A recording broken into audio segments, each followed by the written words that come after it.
I tell you, it's been a busy time. Waiting on Chief Pena. I saw him earlier. Yeah, he stopped off at the restroom.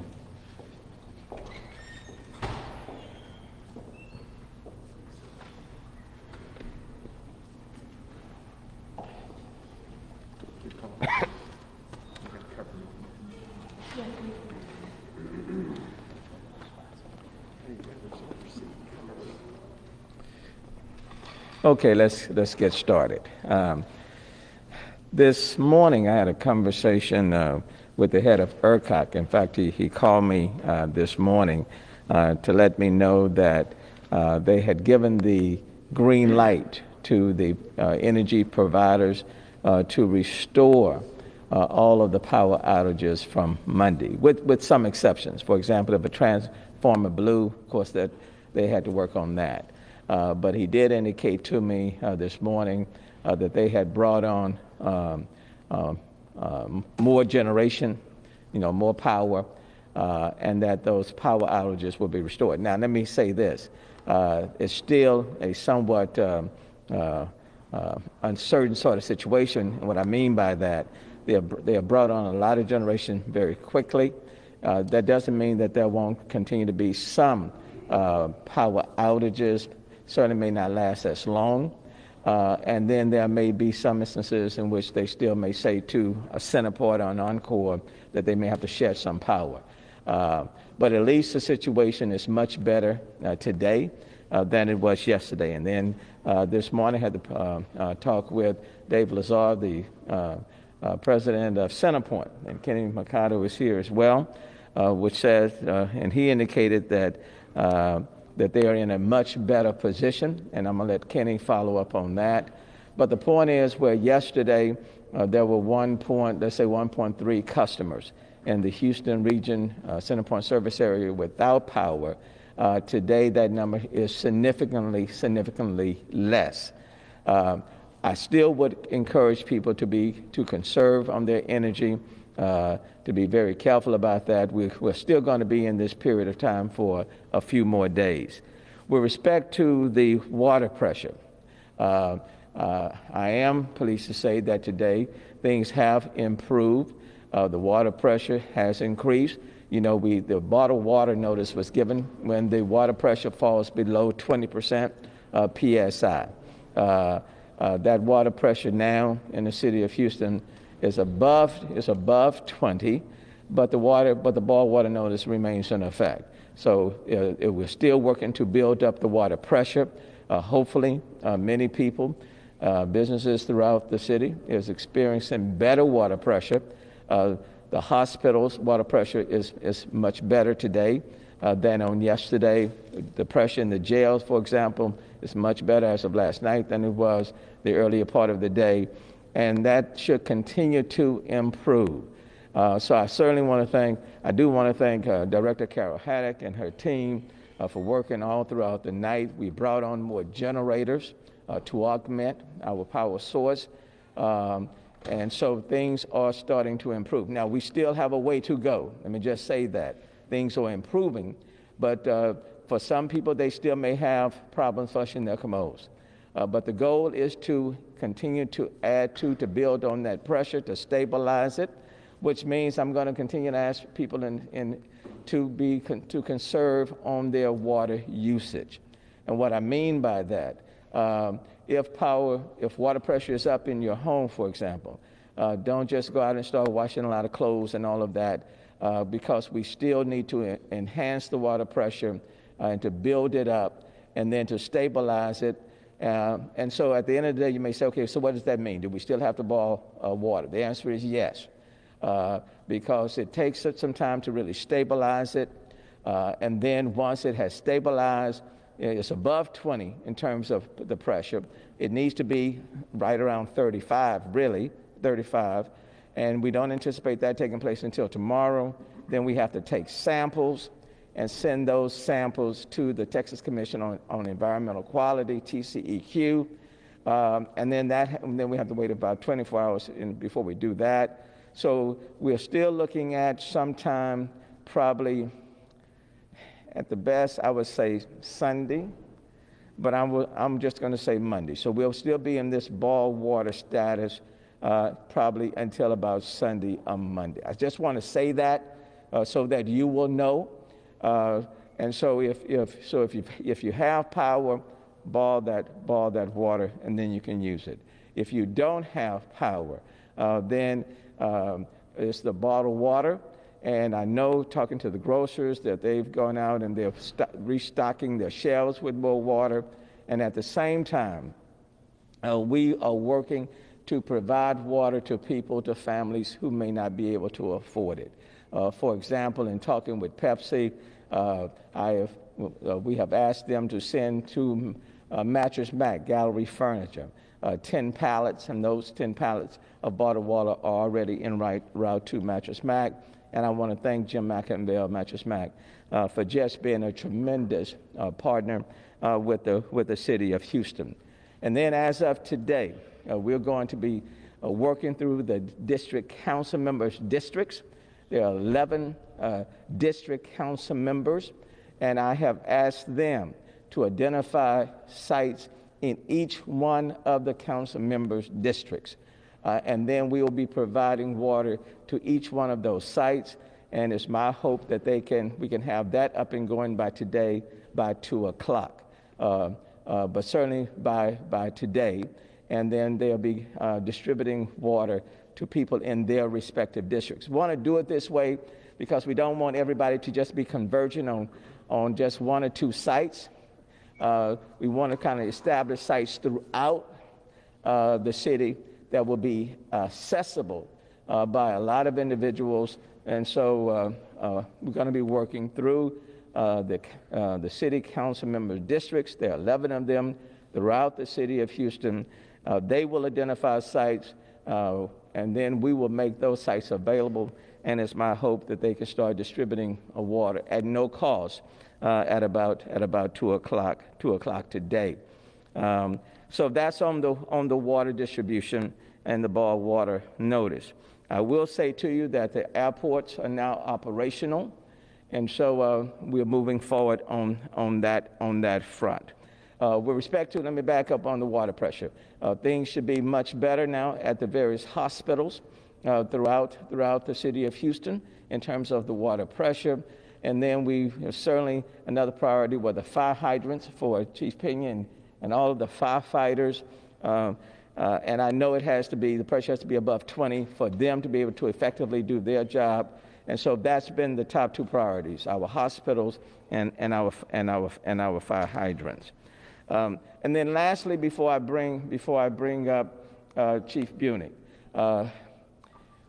once power is restored and stabilized, once the water pressure is up and stabilized, and we are out of this boil water notice, which I hope will be no later than Monday, the question then becomes, what about families and individuals who, when the power came on and the pipes burst and the ceilings fell in and a lot of damage was done to their homes, and they don't have insurance and they don't have the financial means?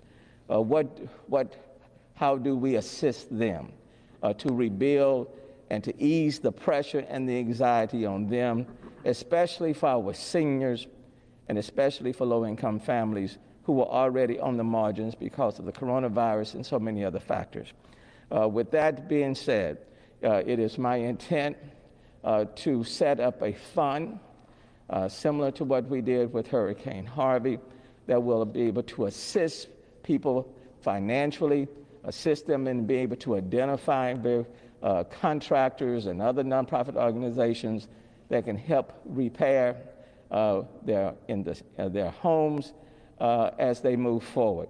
I've had a conversation, for example, with Dave Lazar, who is a CEO of Centerpoint, and he has agreed to serve as the chair, and we'll provide some additional details on that fund, probably if not later on today, tomorrow, as we work out the details. And I've talked to several other corporate leaders, corporate as well as other philanthropists who have also agreed to contribute to this fund already. But what I want to say to families, to our seniors, people in our low-income communities, people who don't have insurance, and they are wondering and questioning, yes, the power is on, Mayor. Yes, the water pressure is up, but my ceiling has fallen in, and my house is damaged, and I don't have the means. How do I move forward?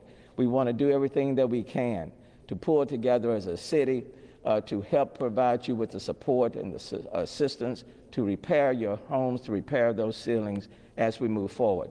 I also want to thank members of the faith-based community. I was just on a call about 45 minutes ago with other faith-based leaders and community leaders and other nonprofits who are also willing to step up. This is what we do in our city. This is how we make sure that we don't leave anyone behind, and that we recognize that people are already under a great deal of stress and strain, and so we want to assist them. And then lastly, the Mayor's Office for People with Disabilities is partnering with Crowdsource Rescue to deliver bottled water to people with disabilities who don't have access to reliable transportation. We want to make sure that no one gets left behind, especially the most vulnerable populations, and you can sign up for delivery at crowdsourcerescue.org/freeze, and that is crowdsourcerescue.org/freeze. And so again, whether you're in the disability community, whether you're low income, whether you're seniors, regardless of your status, this has been another situation that we've had to face. And if we work together, and I know we will, we'll move forward, and then we'll do everything we can to make sure that we build a city that's stronger, more resilient, and more sustainable, whether we are talking about the summer or whether we are talking about the winter. Let me first call on Chief Bunick, and then we'll go from there. Great. Thank you, Mayor, for your leadership and guidance during this critical situation that none of us have ever faced before. OEM is still working very hard with all of our city departments and then all of our local, county, state, and federal and private sector partners. So I want to thank everybody for this team effort that seems to be working. 911 calls are back to normal. This morning we received 382 calls versus 738 yesterday and 1,400 2 days ago. Power and water is our friend. We've also received reduced calls for requests in our Office of Emergency Management, since folks are able to charge up their durable medical devices. The city's also looking at opening up some park district buildings in our local communities as warming centers, and also for folks to be able to charge up their devices, because we're aware that most people have power, but not everybody. Fuel shortages that were reported the last few days seem to be working themselves out since we have power and there's no ice. It's our understanding that some of the stations that were closed reduced capacity, which caused lines at places that were open, and also the fuel tanks were not running due to ice on the road. Lastly, the GRB right now is under 600 people this morning, and we will keep the GRB up and running up until Saturday morning. At that time, we will be closing the facility. It was never set up to be a long-term shelter. Thanks again, Mayor. I do want to say in reference to the GRB, because that was primarily intended for our homeless population, one of the good points that I want to make is that since we had, for example, at one point 797 people there, we've also set up stations there to work to provide people with temporary or permanent supportive housing. And I do believe that some people have taken advantage of that, and in those cases, they won't be returning to our streets, but will be placed in a better situation. So I certainly want to make mention of that. Let me first turn now to Director Haddock from Public Works. Thank you, Mayor. Thank you for your leadership through this and your challenge to our team to bring this situation to a resolution as soon as possible. First, I want to start by reminding everybody that the city does remain in a boil water notice.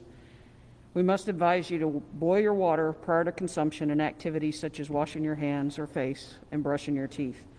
That really is important to keep your health and safety as we go through this. But I also want to start off with some good news. We started yesterday hoping that by the end of the day yesterday we would be where we are this morning. Yesterday we started the day making about 350 million gallons of water that we, producing about 350 million gallons of water that we put into the system. And by the end of the day, we were up to about 450 million gallons of water that we put into the system. But that was still not meeting the demands that we were having. We were at 18 PSI average across the city at the end of the day yesterday. Overnight, we put our energy and our focus, and as the mayor mentioned, we brought in generators, additional generators. We had one of our contractors bring in 5 generators between 8 and midnight last night, and got 4 more water wells and water well stations back up online. As of this morning, we're actually producing over 525 million gallons of water that are being put into the system and into the storage tanks. Doing this has allowed us to initiate a process to start citywide pressure increases. Our system has surface water treatment plants way on the east side of town. We have repump stations that kind of go right through the center of town. And then on the west side of town, we have our well fields and our stations out there that combine that water. It takes all 3 of those to keep our system pressurized. At 7 this morning, we started pushing water from the plants on the east side of town. And as the increased pressure made it to the repump stations, we engaged the repump stations to continue to push that pressure to the east, and then we turned on the well fields to supplement that. As of 9 this morning, we were repressurizing the system from all 3 areas of town, from the east, from the central, and from the west. By 9 a.m., the pressure had risen from 18 PSI last night to 23 PSI, and at 10 a.m., the average across the system was 26 PSI. This is a really important number for us. At 26 PSI, our firefighting operations are back in business. It's also that is above that minimum 20 PSI regulatory threshold, but it still doesn't bring us out of the boil water. So what we're doing this morning is we're working to stabilize around that 25, 26 PSI, make sure that we get the full system up to that, all the way from the east to the west. And then we're going to build on that pressure throughout the course of the afternoon. It is our goal to be at or above 30 PSI by the end of the day, but that is going to very much rely on every one of you as Houstonians to participate in making this happen. We're going to need to make sure that you minimize your water use, that you use water for truly critical functions, and that if you have a burst pipe, that you turn off the water to the system or to your home until you can get it repaired or at least plugged off. And if you don't know how to turn off your system, we have many, many staff members that are on call, stationed around town, and ready to show up and help you do that. Call 311 and they will get you directly to them. We'll get your address, your name, and we will have somebody come help you get that turned off. We're asking that if you live in an apartment complex, that you call the manager of your apartment complex. The manager are the ones that would call 311 if they're having problems. And also, if you see a break in our system, we want you to call us at 311 so that we can send our crews out to address those breaks. I want all Houstonians to understand that we absolutely understand how critical access to safe drinking water is for basic health and safety. And the pressures in the system not only serve your homes, but they also serve critical firefighting ability. And so it's really important that we as a city, once again, we ask you to come together on everything that attacks the city of Houston, and Houstonians stand up every single time. We ask you to take the precautions to help us keep the system stable and continue to build pressures so that we can achieve that goal of getting out of this boil water notice by Monday. Thank you. Thanks, Director Haddock. I want to emphasize, if your pipes burst, please immediately turn that water off. And if by chance you see water coming from someone's home, especially if people are not at home, please notify us so that we can assist. That's very, very important. And just bear in mind, all of these elements are interconnected. And so whether you're losing power, then the water pressure, all of these things are interconnected. I do want to mention and acknowledge on yesterday, for example, the Parks and Rec Department, along with the Fire Department, Public Works and others, did help to provide water to some of our hospitals for their chillers. So I certainly want to thank that collaborative effort from all of the various departments. Let me bring up Chief Pinion from the Fire Department. Thank you, Mayor, and thank you for your steady hand during these challenging times. This has been quite an experience, and we've learned so much hard and fast in these difficult times. But as was exemplified by crowdsourced rescues stepping up, I think good neighbors, good friends, good people make the city of Houston a pretty okay place to be. So we'll get through this one step at a time. Before I get into my report, I also want to stress that over the next several days, as the pipes start to thaw out, you will find leaks in your homes. Know how to shut off the water supply from the meter at your home. If you don't know how to do this, call 311. We will, and Public Works will work to get somebody out there to show you exactly how to do that. One other recommendation is if your pipes are frozen, don't leave the faucet on. That when they start thawing out, that just makes the problem worse when the water starts to overflow in the basins. So leave your water faucet closed until those pipes are thawed out appropriately. For the Houston Fire Department, we're operational, but the system does continue to be stressed. We've run an average of about 3,000 calls for service per day. So our firefighters are out there, day and night, and they're working extra hours. We had over 250 calls for carbon monoxide in the last 3 days. Over 250 calls, 17 just last night. Again, we've been stressing this point. I know people are taking whatever necessary steps they believe they need to in order to stay warm, but do not bring charcoal grills, propane heaters, generators inside your home. Do not run your vehicle inside your garage with the doors, even with the doors open. That's very dangerous, and it can accumulate carbon monoxide. It does not take much for those levels to be lethal. Headaches, nausea, vomiting, dizziness, confusion, those are all signs of carbon monoxide poisoning. If you have or are exhibiting these signs, step outside, call 911 if you need to get a medical evaluation, okay? It's very important. Again, over 250 calls for carbon monoxide poisoning over the last 3 days. 17 of those came last night. And sadly, we've had 2 fatalities here in the city of Houston. So again, we want to stress this point because it is an issue. We've also responded to over 60 structure fires over the last 3 days. And so the system has been really, really busy. I want to thank our partners at Public Works for all the work that they're doing to try to get the pressures back up in the hydrants, and for the mayor for pushing the ask to get that system stabilized, because it is a concern for us. It is a safety concern. Until that infrastructure gets stabilized, please be mindful of what you're doing. Please be mindful of the steps that you're taking to try to stay warm, because you're unnecessarily exposing yourself to danger. We're working with 311 and SETRAC for those individuals that are on home oxygen, home O2. If they need their bottles replaced, call 311. 311, and working through SETRAC, our state partners, we will ensure that those bottles are exchanged. I think that's my report at this time, Mayor. Thank you. And let me emphasize, if it's a dire emergency, if it's an emergency and you need to call 311 or call EMS, I understand that, please do so. But if it is not, let's say, for example, if you're at home and you just feel very, very cold, or some discomfort, let me ask you not to do that, because that will tie up our EMS units, that will tie up the emergency rooms. So don't use the EMS and the emergency rooms when you at home and you don't have the power, and you're feeling you're cold.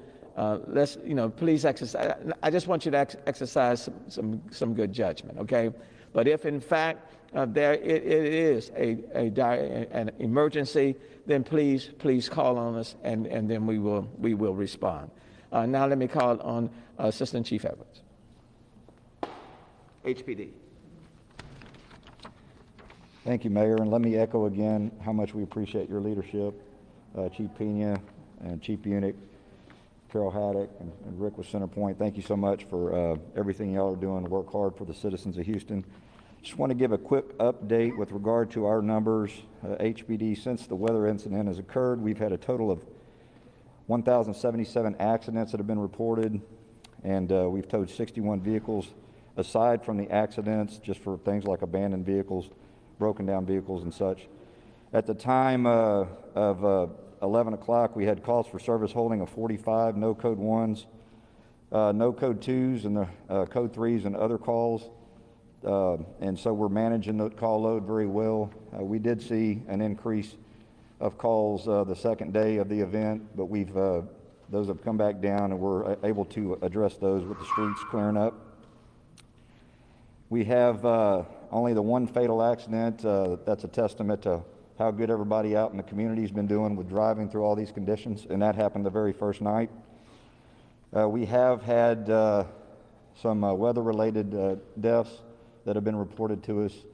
We've had 4 with the carbon monoxide poisoning, a couple the first night, and then we had a couple yesterday. We still have our police stations with no water. But we are all back up on power. So thank you, Centerpoint, for making that happen. And we're just like the rest of y'all. We're dealing with the same issues with the water. So all I would ask is some of your neighbors may still be gone. If you happen to see water leaking, please shut that off on the outside. And we have our officers out there reporting water leaks as well, because the quicker we get these things shut off, we can get that water pressure back up. We do have the shelters going. We do have some officers at the shelters. We have some of our officers out visiting with some of the youth that are out there at the shelters and just engaging with them. And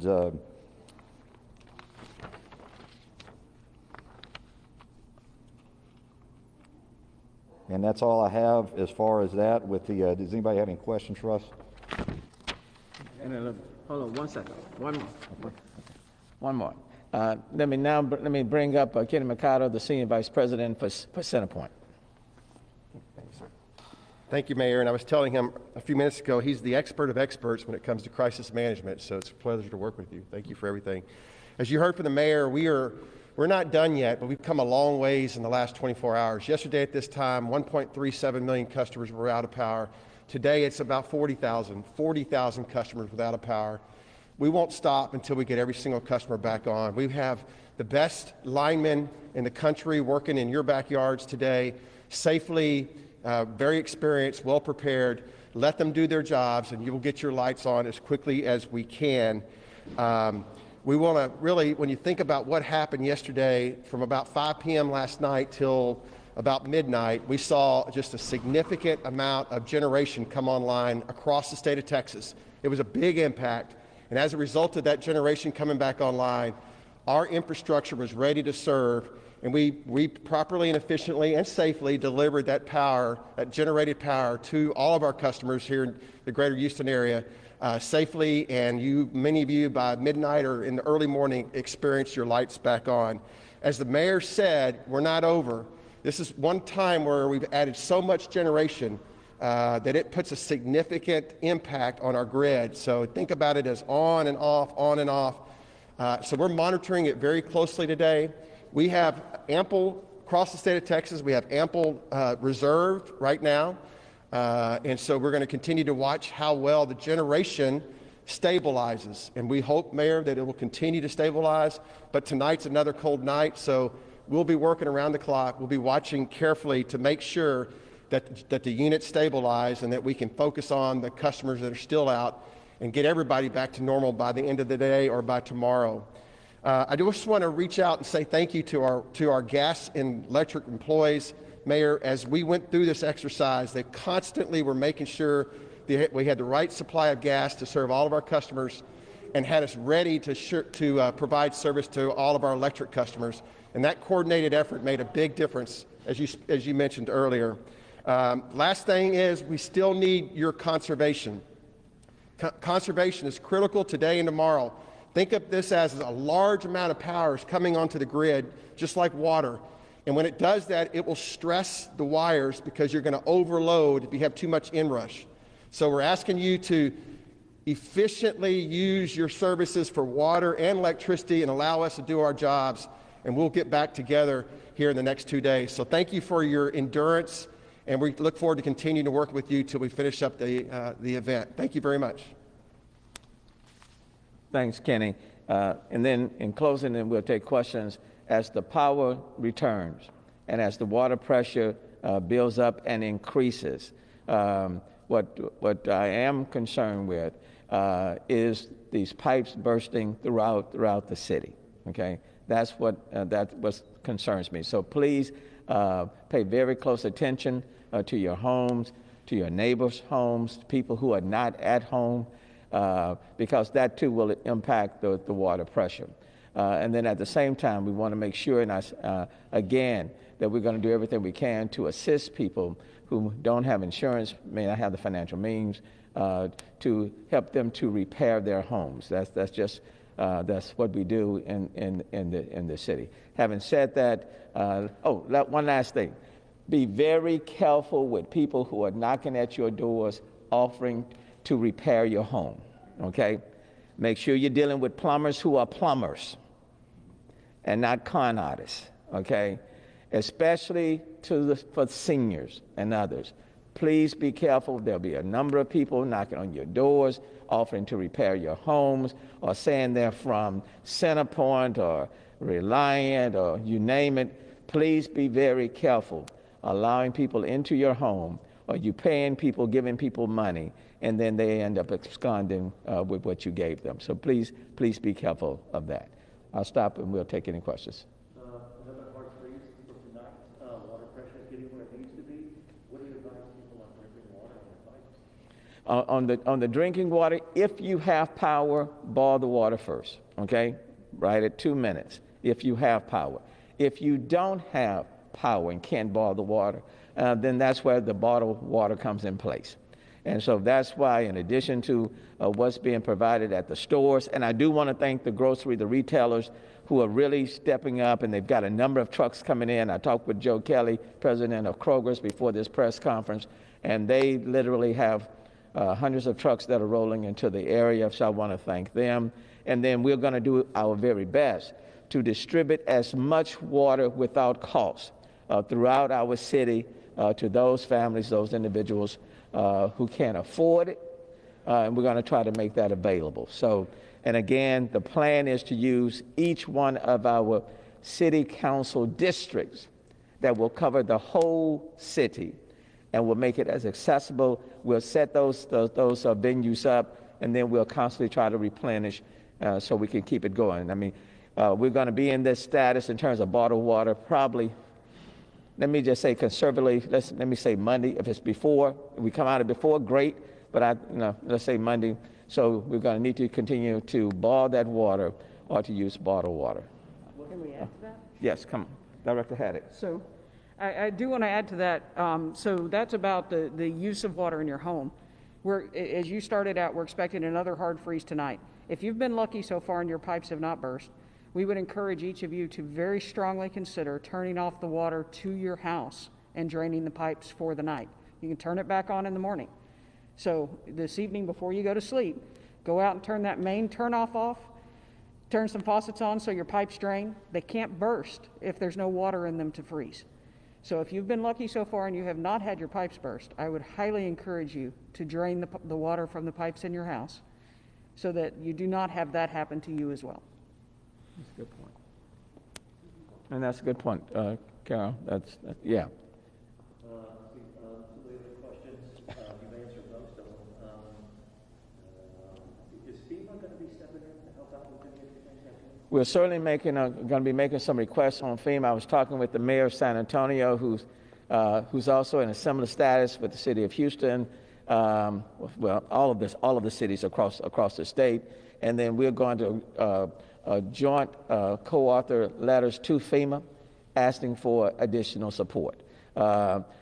additional water supplies, and there are some additional trucks that should be arriving from FEMA, so we anticipated that. I want to certainly acknowledge Congresswoman Sheila Jackson-Lee for helping and making those calls on FEMA, and then recognizing that so many families are going to be in need of repairs to their home. We're going to be making a request on FEMA and others for some federal assistance for them. We are under an emergency order, both the city, the county, the state, and as well as the feds. So whatever additional resources we can get to assist people, we intend to do that. But a number of mayors, for example, throughout the state are going to be signing letters to FEMA and to the feds for additional support. Will we see any continued rolling blackouts kind of moving around? Kenny will probably be the best one to answer that. Yes, sir. Right now, we feel reasonably comfortable. I just talked to the leaders at ERCOT about an hour ago. We're bringing on some more big generation, and the bigger units, the more stability. It's really that simple. And there's more units online right now than we've had online since Sunday, so frequency also helps. The grid looks great, and we've been working so hard to keep it stable. We're pretty good at it now. However, tonight's a freezing night, and all of our activities have occurred at nighttime while people are sleeping. We're going to monitor everything tonight and tomorrow night. And we're hopeful, it's a lot of new units have been put back in the system, that they stabilize and that they stay in the system. If that doesn't happen, then simply put, we're going to go right back to either small to medium or large curtailment. But hopefully we can do it and rotate it and keep it as simple as possible and make the duration as short as possible. Last question, and every station was asking about it. Have you spoken with Ted Cruz, and what do you think about this? Well, it's certainly much warmer where he's going. Let me just put it like that. Look, my task as the mayor of the city is to stay on the ship until everybody's needs are met. Until the power grid stabilizes, and we know that the power is going to stay on, and we're not facing any rolling blackouts. Until we bring up the water pressure, such that everybody can flush their commodes and can have clean drinking water. The job is not done. The mission is not complete until that's done. And then sometimes, you may not be getting water. Let me just say that the city of Houston has not turned off water. So if the pressure, for example, is up and your neighbors have it and you don't have it, it may be something else taking place. But my job is to stay here until the situation is resolved. So that's I'm gonna let the senator speak for the senator. What I will say to you in my 5+ years as mayor is that I've had plenty of practice dealing with these situations. I don't need any more practice,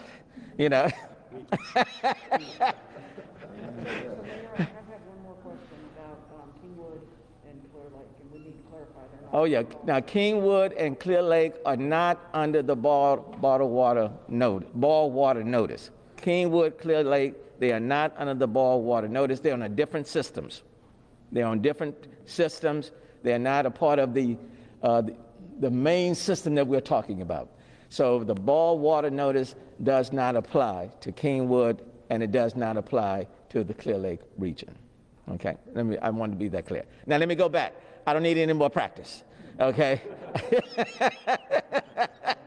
I've had enough practice.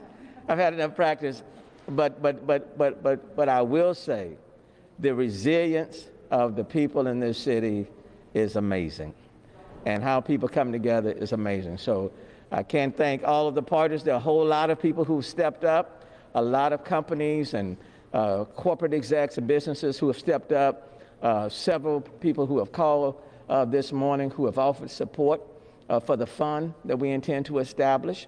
And they will be serving as the advisors, not anybody from the city of Houston.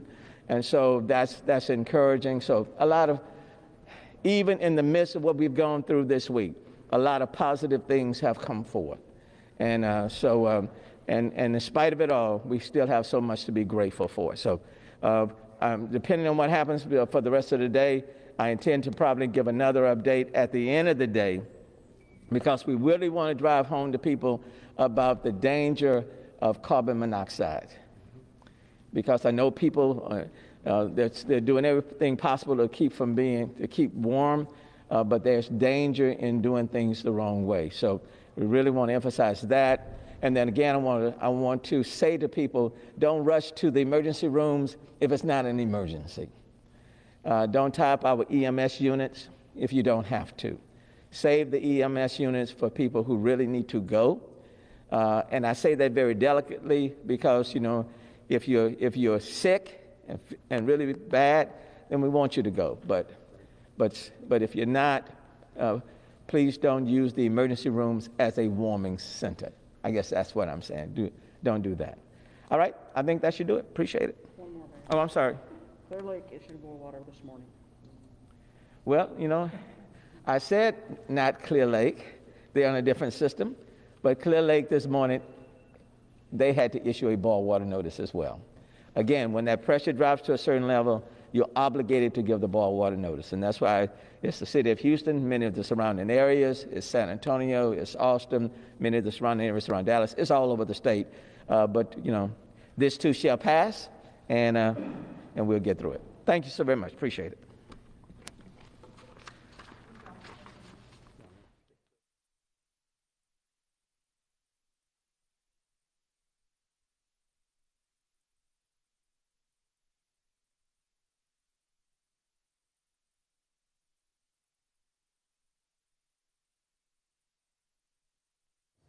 Like 5 seconds, I think, or whatever. So we've got our speakers here. I'm excited.